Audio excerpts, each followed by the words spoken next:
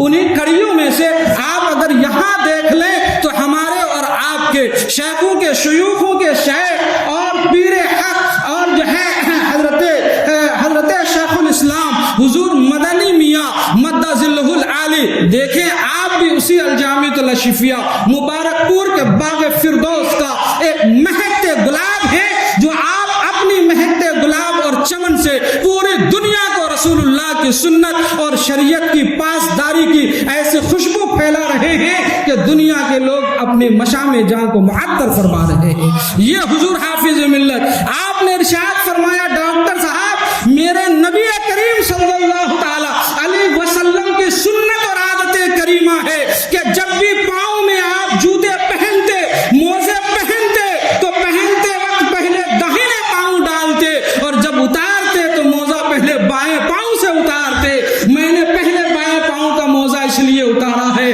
تاکہ میرے نبی کی سنت پر عمل ہو جائے. سبحان اللہ، عمل ہو جائے. سبحان اللہ، یہ ہمارے بزرگوں کا عمل ہے. ایک حدیث مختصر میں ایک واقعہ میں مختصر میں سناؤ، وقت ہوا چاہتا ہے. ایک بار درود پڑھی اللہم صلی علی سیدنا مولانا محمد بارک وسلم صلاۃ و سلام علیک یا رسول اللہ صلی اللہ تعالی علیہ وسلم. علماء فرماتے ہیں ایک شخص صبح فجر کے وقت اول وقت میں نماز کے لیے اٹھا، تیاری کی، مسجد کے لیے روانہ ہوا.